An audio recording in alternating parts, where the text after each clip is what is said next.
Magandang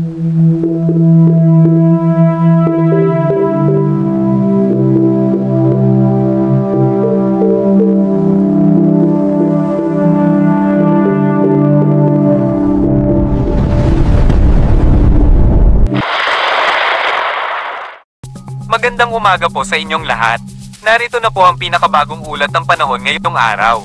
Pangkalahatang sitwasyon. Sa kasalukuyan, ang tropical depression sa kanlurang bahagi ng bansa ay malayo na at walang direktang epekto sa ating bansa. Samantala, ang tropical storm sa silangang bahagi ng bansa ay lumakas na at naging bagyo na may bilis na umaabot sa 118 km per hour at pagbugso na 184 km per hour. Bagamat nasa karagatan pa ito at malayo sa ating mga lupain, patuloy natin itong minomonitor dahil may posibilidad na ito ay maging super typhoon at makaapekto sa ating bansa sa mga susunod na araw. Kung ito ay magiging super typhoon, inaasahang aabot sa 185 km per hour ang bilis nito at 200 km per hour ang pagbugso, na lubhang mapanganib. Maging handa po tayo at manatiling updated sa mga bagong ulat. Luzon, dahil sa paglayo ng tropical depression, inaasahang magiging mainit at maaraw ang panahon sa karamihan ng Luzon. Gayunpaman, inaasahan pa rin ang mga pag-ulan at thunderstorms lalo na sa hapon at gabi. Magdala po ng payong kung lalabas ng bahay. Visayas, dahil sa pagluwag ng epekto ng hanging nagmumula sa southwest, inaasahang magiging maaliwalas ang panahon sa Visayas. Wala namang malawakang pag-ulan ang inaasahan. Mindanao, dahil sa paghina ng epekto ng weather system, magiging maaliwalas at mainit ang panahon sa Mindanao. Gayunpaman, maghanda pa rin sa mga posibleng thunderstorms sa hapon at gabi. Palawan, dahil sa epekto ng hanging habagat, makakaranas pa rin ng kalat-kalat na pag-ulan ang Palawan. Lagay ng karagatan. Sa kasalukuyan, wala pang nakataas na gale warning sa anumang baybayin ng ating karagatan. Ngunit iba yung pag-iingat pa rin po sa mga nais pumalaot. Pakiusap, maging handa po tayo sa anumang oras at manatiling updated sa mga bagong ulat ng panahon. Ihanda na po natin ang mga kailanganin sakaling magkaroon ng kalamidad.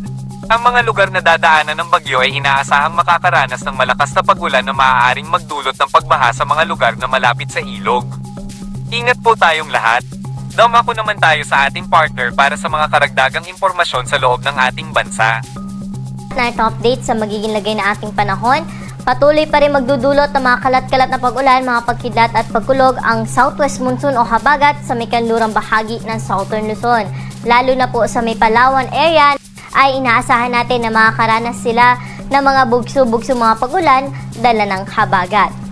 Samantala, yung tropical depression na ating minomonitor ay nasa labas pa rin po na ating area of responsibility. Nananatiling malayo po ito sa ating Philippine landmass kaya wala itong direkta epekto sa anumang bahagi ng ating bansa. Kaya po dito sa Metro Manila, pati na rin sa ibang bahagi pa na ating kapuluan, ngayong hapon hanggang mamayang gabi ay mga pulu-pulong mga pag-ulan o mga isolated rain showers dala ng mga localized thunderstorms yung ating inaasahan. O kaya maghanda na rin po tayo ng payong o pananggalang sa ulan kung tayo po ay uuwi ngayong hapon hanggang mamayang gabi. Dahil pa rin sa habagat, ang Palawan ay makakaranas pa rin ng mga scattered rains at thunderstorms. Pero dito po sa Metro Manila, pati na rin sa ibang bahagi pa ng Luzon, lalo na po sa umaga hanggang tanghali, ay maaliwalas sa panahon na ating inaasahan. Pero pagsapit ng hapon at gabi, expect pa rin po natin yung mga panandaliang buhos ng pag-ulan, dala ng mga localized thunderstorm. Kaya magdala po tayo palagi ng pananggalang sa pag-ulan sa hapon at sa gabi. Temperatura natin dito sa Metro Manila ay mula 25 to 33 degrees Celsius. Sa mga pupunta sa Tagaytay, 24 to 30 degrees Celsius. Sa mga akit naman sa Baguio City, 17 hanggang 25 degrees ang agwat ng temperatura. Sa Lawag naman, 24 to 32 degrees Celsius at sa Tugigaraw, 25 to 35 degrees Celsius yung agwat ng temperatura. Dumako naman po tayo sa Calayan Islands at sa Puerto Princesa na kung saan nasa around 25 to 31 degrees Celsius yung agwat ng temperatura. Sa mga kababayan naman po natin sa bahagi ng Visayas at Mindanao, wala tayong inaasahan dyan na malawakang mga pag-ulan kaya magpapatuloy yung kanilang naranasan na mainit at maalinsangan na panahon sa umaga hanggang tanghali. Hapon at gabi, expect pa rin po natin yung mga panandaliang buhos ng pag-ulan. Dala rin po ito ng mga localized thunderstorm. At nabanggit nga, meron tayong nilalabas ng mga thunderstorm advisory sa ating social media accounts pati na rin sa ating website. Temperatura natin sa Metro Cebu, Iloilo at sa Tacloban ay 25 to 32 degrees Celsius. Sa Cagayan de Oro, 24 to 32 degrees Celsius. Sa Metro Davao at Cagayan de Oro, 24 hanggang 32 degrees ang agwat ng temperatura. Sa mga kababayan naman po natin na maglalayag, wala tayong gale warning na nakataas sa anumang baybayin na ating karagatan at magiging banayad hanggang sa tamtaman lamang ang mga pag-alon.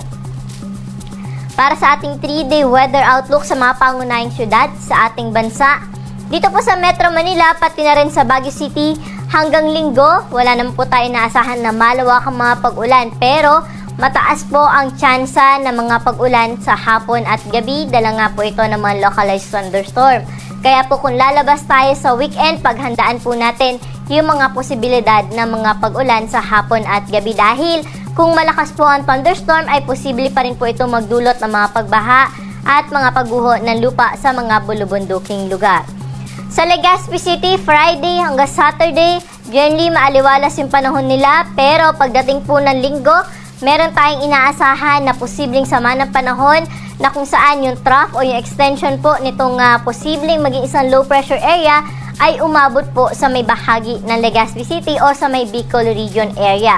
Kaya po, i-monitor po natin itong mga susunod na araw o early next week dahil nga may posibilidad po tayo na mabuo na isang low pressure area na kung saan posible magdulot ng mga pag-ulan lalo na sa eastern section ng Southern Luzon, Visayas at Mindanao. Kaya po kung makikita po natin dito sa Tacloban, by Saturday hanggang Sunday ay pino-forecast na po natin na makakaranas sila ng mga scattered rains at thunderstorms dahil nga yan dun sa nabanggit na posibilidad ng trough ng isang low pressure area.